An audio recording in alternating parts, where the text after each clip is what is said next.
नमस्कार दोस्तों, स्वागत है आप सभी का एचपी एग्जाम अफेयर्स में। आज हम अपनी रीजनिंग सीरीज का लेक्चर 4 स्टार्ट करेंगे, जिसमें हमारा टॉपिक है रक्त संबंध यानी ब्लड रिलेशन। मैं आपको ब्लड रिलेशन के मुश्किल से मुश्किल क्वेश्चन को सॉल्व करने का तरीका इस वीडियो में बताने वाला हूँ। चलिए आज की क्लास को शुरू करते हैं। हमारा पहला क्वेश्चन है, आर डी का भाई है, क्यू आर की बहन है, ए एफ का भाई है, डी एफ का पिता है, क्यू एम की बेटी है, ए का चाचा कौन है। तो बहुत ही सिंपल क्वेश्चन है, जैसा जैसा क्वेश्चन में बोला गया हम वैसा वैसा करते जाएंगे।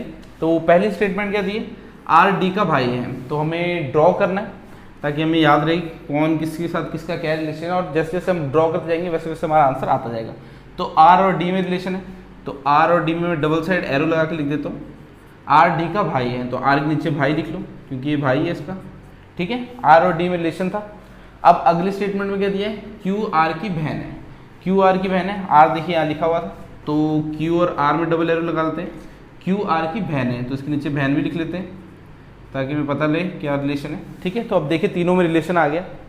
अब हम अगली स्टेटमेंट देखते हैं, ए एफ का भाई है, लिखा है ए एफ का भाई है, देखिए यहाँ पर क्यू आर और डी लिखा है, तो इनके साथ तो ए और एफ का कोई रिलेशन है ही नहीं। ए और एफ में अपने में इन्होंने रिलेशन दे रखे हैं, तो हम इसे साइड में लिख लेते हैं। मान लीजिए यहाँ लिख लेते हैं ए और एफ, ठीक है, क्योंकि ए और एफ में रिलेशन है।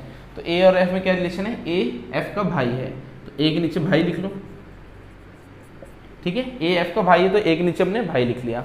अब अगली स्टेटमेंट क्या दी है, डी एफ का पिता है, देखिए डी यहाँ लिखा है और एफ यहाँ लिखा है, तो डी और एफ में रिलेशन आ रहा है तो डी और एफ में एरो बना देते हैं। एक साइड को एरो बनाया नीचे को क्योंकि ये इसका पिता है, ठीक है।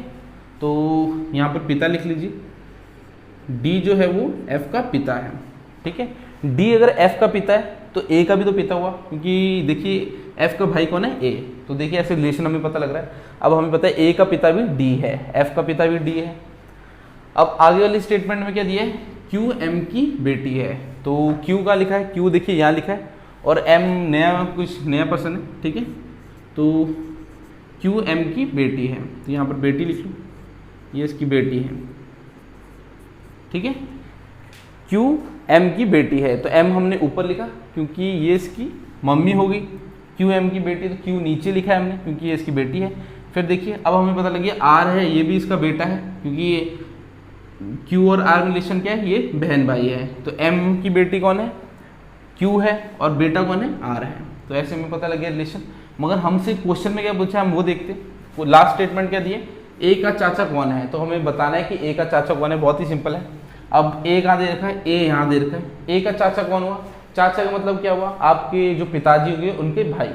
तो इसके पिताजी कौन है, इसके पिताजी है डी, क्योंकि डी एफ के पिता है और एफ, ए और एफ एक दूसरे में भाई बहन जो भी है रिलेशन, ये इनका ए का रिलेशन एफ के साथ भाई है, ठीक है, हमने नीचे लिखा था। तो डी एफ का पिता है तो ए का भी पिता होगा, सीधी सी बात है। तो डी तो एफ ए का पिता हो गया, डी ए का पिता हो गया। और हमसे क्वेश्चन में क्या पूछा है, चाचा पूछा है, चाचा कौन होगा, तो चाचा कौन हुआ, इसका पिता का भाई, तो पिता का भाई कौन है, आर, ठीक है। यहाँ देखिए भाई भी लिखे, और ये तो बहन है क्यू, तो भाई कौन है, आर, तो ये इसका चाचा हुआ। तो आर और ए में जो आर है वो ए का चाचा हुआ, ठीक है। रिलेशन हमने पता कर लिया, तो इसका आंसर है आर, आर है वो चाचा है, ठीक है। या नाम यूज नहीं किए थे, हमें अल्फ़ाबेट बता रखे हैं आर डी क्यू आर ये सब, तो हमने उससे ही हमने डायग्राम बना दिया। पहले हमें आर और डी का रिलेशन बताया, हमने आर और डी का रिलेशन देख लिया। फिर उसके बाद हमें क्यू और आर का बताया, क्यू और आर का हमने बना दिया। उसके बाद हमें ए और एफ का बताया, ए एफ कोई नए पर्सन थे तो हमने अलग से लिख दिए ए और एफ। फिर हमें एक चीज़ बताई इन दोनों को जोड़ने के लिए, डी एफ का पिता है, तो डी एफ का पिता है तो ए का भी पिता ही होगा क्योंकि ए एफ का भाई था, तो हमें पता लग गया। फिर हमें लास्ट में क्या पूछा है, ए का चाचा कौन है, तो ए का पहले पापा जो होगा उसका भाई हमें पूछा हुआ है, तो ए का पापा कौन था, डी था, क्योंकि डी एफ का पापा भी था तो ए का भी हुआ क्योंकि इनमें रिलेशन था। तो हमें पता करना था चाचा कौन है, तो डी का जो भाई होगा वो चाचा होगा, तो भाई कौन था, आर था, तो आर इसका राइट आंसर है। चलिए और क्वेश्चन देखते हैं ताकि आपको ये जो टॉपिक है और क्लियर हो। हमारा सेकंड क्वेश्चन है, ई का पुत्र ए है, बी का पुत्र डी है, ए का विवाह एफ के साथ हुआ है, बी की पुत्री एफ है, डी का ए के साथ क्या संबंध है। तो हमें स्टेटमेंट वाइज स्टेटमेंट करेंगे इस क्वेश्चन को, यानी धीरे धीरे सॉल्व करेंगे, यानी एक ही बार में आपने सॉल्व कर देना। जैसे पहले एक स्टेटमेंट लेंगे, ई का पुत्र ए है, ठीक है, तो हम जैसे जैसे बोला वैसे वैसे ड्रॉ करते हैं। ई का पुत्र ए है तो ई ऊपर आएगा और ए नीचे आएगा, क्योंकि ई का पुत्र ए है तो ई बड़ा है तो ई हम ऊपर लिख लेते हैं और ए नीचे, नीचे की साइड को एरो डाल दिया हमने। अब यहाँ क्या लिखा था, पुत्र है तो मतलब ये बेटा हो गया, ब्रैकेट में लिख लो ई का बेटा ए है। फिर नेक्स्ट स्टेटमेंट के दिए बी का पुत्र डी है, तो बी का पुत्र डी है तो बी हम इधर लिख लेते हैं, बी का पुत्र डी है तो ये भी इसका बेटा हुआ। अब आगे क्या स्टेटमेंट दिए, ए का विवाह एफ के साथ हुआ है, तो ए कहाँ दे रखा है, ए यहाँ पर है तो एफ के साथ ए का विवाह हुआ है। ए बेटा था तो मतलब ये इसकी पत्नी होगी, तो यहाँ पर ब्रैकेट में पत्नी लिख लो। ए की पत्नी कौन है, एफ। अब आगे क्या स्टेटमेंट दिए, बी का पुत्र पुत्री एफ है, तो बी की पुत्री एफ है तो बी ये रहा और एफ ये रहा, तो बी और एफ का रिलेशन है क्या है, ये इसकी पुत्री है। अब हमसे क्या पूछा है, डी का ए के साथ क्या संबंध होगा, तो डी कहाँ दे रखा है, डी यहाँ पर है और ए का है, ए यहाँ पर है, तो हमें इनका रिलेशन बताना है कि डी का एक साथ क्या रिलेशन है। तो आप देख सकते हैं जैसे बी की पुत्री एफ है और बी का बेटा कौन था, डी, तो डी और एफ में आपस में क्या रिलेशन है, डी और एफ में के ये भाई है और ये बहन है, ठीक है, क्योंकि जो बी था उसका बेटा डी था और बी की जो बेटी है वो है एफ, क्वेश्चन में ही दे रखा था। तो एफ और डी में क्या रिलेशन हुआ, ये भाई बहन हुए दोनों। अब डी है, डी की बहन एफ है और उसका पति ए है, तो मतलब डी का ए के साथ क्या रिलेशन हो, अगर आपकी किसी से शादी होती है, जैसे आप मान लो डी हो और आपकी शादी एफ से हुई है, तो एफ का जो भाई होगा वो आपका क्या लगेगा, सीधी बात है साला ही लगेगा आपको। तो जो डी है और ए का क्या रिलेशन है, वो है ब्रदर इन लॉ यानी साला, तो ऑप्शन बी इसका राइट आंसर है। डी और ए में क्या रिलेशन है, डी का ए लगेगा साला, तो मैंने जैसे जैसे डायग्राम में बोला था वैसे वैसे बनाता गया और सिंपली आंसर आ गया। तो आपने स्टेटमेंट वाइज स्टेटमेंट्स लेना है, यानी पहले एक स्टेटमेंट लेनी है फिर दूसरी, ऐसे धीरे धीरे डायग्राम बनाना है और लास्ट में फिर उनका रिलेशन निकालना है। चलिए हम नेक्स्ट क्वेश्चन करते हैं। हमारा नेक्स्ट क्वेश्चन है, बी की बहन ए है, सी का भाई बी है, डी का पुत्र सी है, तो डी का ए से क्या रिश्ता है। तो जैसे जैसे क्वेश्चन में बोला वैसे वैसे करते जाते हैं। बी की बहन ए है तो बी और ए लिख लो, बी की बहन ए है तो यहाँ पर बहन लिख लो क्योंकि ये बहन है इसकी, ब्रैकेट में। फिर आगे लिखे सी का भाई बी है, तो बी यहाँ लिखा है तो इसका भाई कौन है, सी, तो ये भाई है इसका, सी का भाई बी है तो ये भाई हो गया इसका, नीचे भाई लिख लो। फिर आगे लिखा है डी का पुत्र सी है, तो डी का पुत्र सी है, डी सी यहाँ पर लिखा है तो डी इसके ऊपर लिख लो, ये इसका पुत्र है, पुत्र है मतलब बेटा हुआ, तो ये इसका बेटा है। अब हमसे क्वेश्चन में क्या पूछा है, हमें फाइंड क्या करना है, डी का ए के साथ क्या रिलेशन है, डी यहाँ पर है, ए यहाँ पर है, तो देखिए डी का बेटा सी है और सी का भाई बी है, बी की बहन ए है, तो इससे क्या पता लगा, डी है उसके 3 बच्चे हैं, 2 लड़के हैं 1 लड़की है। तो क्वेश्चन में क्या पूछा था, डी का ए से क्या रिलेशन है, तो डी ए का फादर हुआ यानी पिता हुआ, तो इसका आपका राइट आंसर क्या होगा, फादर, ऑप्शन ए। तो डी का ए से क्या रिलेशन है, ये इसका फादर है क्योंकि डी का जो बेटा सी है, बाकी ये तो भाई बहन एक दूसरे में, सी का भाई बी है, बी की बहन ए है, तो डी के इससे पता लगा हमें 3 बच्चे हैं और 3 बच्चे हैं, 2 लड़के हैं 1 लड़की है, तो ए और डी में क्या रिलेशन हुआ, डी ए का फादर है यानी पिता है। चलिए नेक्स्ट क्वेश्चन करते हैं। हमारा नेक्स्ट क्वेश्चन है, ए बी का पिता है, ई ए का भाई है, डी ए का पिता है, यदि सी बी की बहन है तो ई और सी में क्या संबंध है। तो सिंपल सा क्वेश्चन है, आप इसको वीडियो को पॉज भी कर सकते हैं, पॉज करके एक बार खुद ट्राई करिए सॉल्व करने की, क्योंकि ऐसा अगर वीडियो देखते रहोगे तो ऐसा नहीं चीज़ें याद हो जाएगी, एक आधी बार सॉल्व भी करोगे वीडियो के दौरान तो अपने आप ऐसी चीज़ें समझ आने लग जाएगी। अब मैंने 3 क्वेश्चन आपको समझा दिए, तो उन्हीं की तरह सेम टाइप के क्वेश्चन है और बहुत ही सिंपल क्वेश्चन है। मैं तो कहूँगा जो रीजनिंग, जो पूरी रीजनिंग है आपकी, चाहे आप एसएससी की प्रिपरेशन कर रहे हो, पुलिस की प्रिपरेशन कर रहे हो या किसी भी एग्जाम की प्रिपरेशन कर रहे हो जिसमें रीजनिंग आती है, तो आप पूरे के पूरे नंबर भी ले सकते हो, बस ये आपने प्रैक्टिस करी हो। अब मैं आपको ब्लड रिलेशन का टॉपिक करा रहा हूँ, अगर आपने इस टॉपिक की कुछ क्वेश्चन कर लिए, वीडियो से समझ लिया, फिर खुद ट्राई करोगे तो आपको चीज़ें अपने आप समझ आने लग जाएगी और इस टाइप का कोई भी क्वेश्चन एग्जाम में आता है तो आप बहुत ही आसानी से कर लोगे, 1 मिनट के अंदर आंसर भी निकाल दोगे।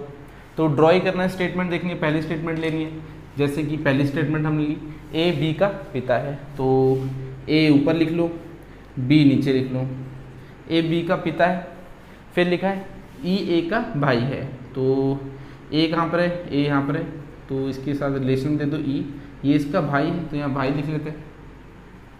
फिर क्या लिखा है, डी ए का पिता है, तो ए कहाँ लिखा है, तो ए डी ए का पिता है, तो डी इसके भी ऊपर लिख लो, डी ए का पिता है। अगली स्टेटमेंट में लिखा है सी बी की बहन है, तो सी बी की बहन है, तो बी कहाँ लिखी है, बी यहाँ पर है, तो इसके साथ रिलेशन में सी को दे दो, ये इसकी बहन है।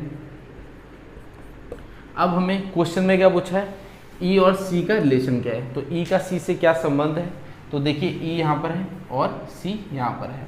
तो सबसे पहले हम देखते हैं कि ए का बेटा कौन था, बी था, और बी की बहन है सी, तो सीधी बात है ए का जो ए की बेटी होगी वो सी है, ठीक है।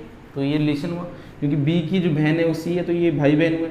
फिर ए का जो हमें बता रखा था बी बेटा है, तो ए की बेटी कौन हुई, सी। अब हमें पता लग गया ए सी का पिता है, और यहाँ पर हमने क्या रिलेशन लिख रखा है, भाई, ए का भाई कौन है, ई।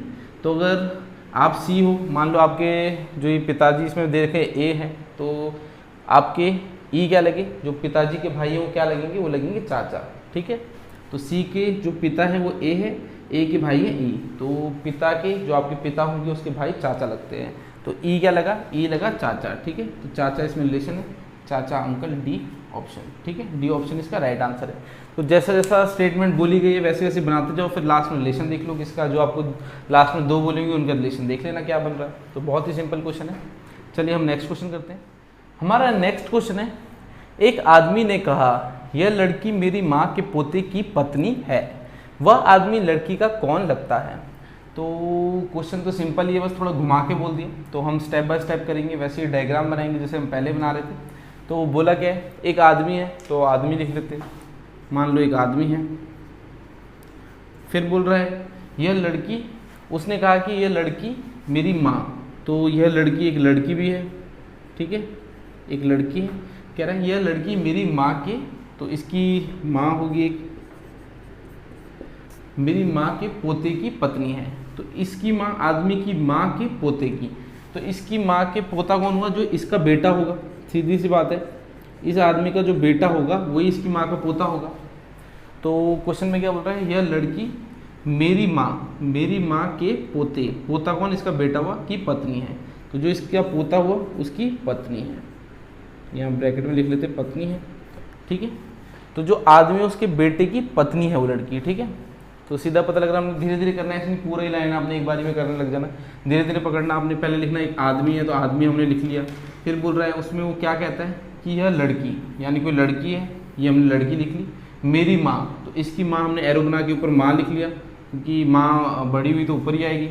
फिर मेरी माँ के पोते की, तो जो इसका पोता है, इसकी माँ का पोता होगा वो इसका बेटा होगा, तो हमने बेटा नीचे लिख लिया। कि पत्नी है, हमने एरो लगा दिया दोनों में कि पत्नी है। अब हमसे क्या पूछ रहा है, वह आदमी लड़की का कौन लगता है। तो जो ये आदमी है इस लड़की का क्या लगेगा, जो आदमी है उसका बेटा है, उससे शादी हुई है इस लड़की की, तो ये क्या लगा, इसका ससुर ही लगा, ठीक है। जो आदमी उसका बेटा है उससे जिस लड़की की शादी हो रखी है, ठीक है, तो ये लड़की, इस आदमी इस लड़की का क्या लगा, ये ससुर लगा, ठीक है, क्योंकि इसके बेटे से इस लड़की की शादी हो रखी है। तो आंसर क्या होगा, फादर इन लॉ। तो जैसे जैसे आपको डायग्राम बोल रखा है, आपको डायग्राम बनाना है, बस लास्ट में रिलेशन देखना और आपका आंसर आ जाएगा।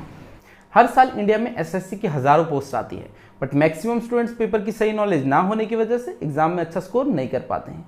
आपकी प्रिपरेशन को बेहतर करने के लिए हम लाए हैं complete study material based on latest pattern, जहां आपको एसएससी के सभी एग्जाम्स का कंप्लीट सिलेबस मिलता है, ताकि आपको और कोई सोर्स फॉलो करने की जरूरत ना पड़े। पेपर पैटर्न को समझने के लिए पिछले 10 साल के पेपर, अपनी प्रिपरेशन को चेक करने के लिए मॉक टेस्ट और भी बहुत कुछ।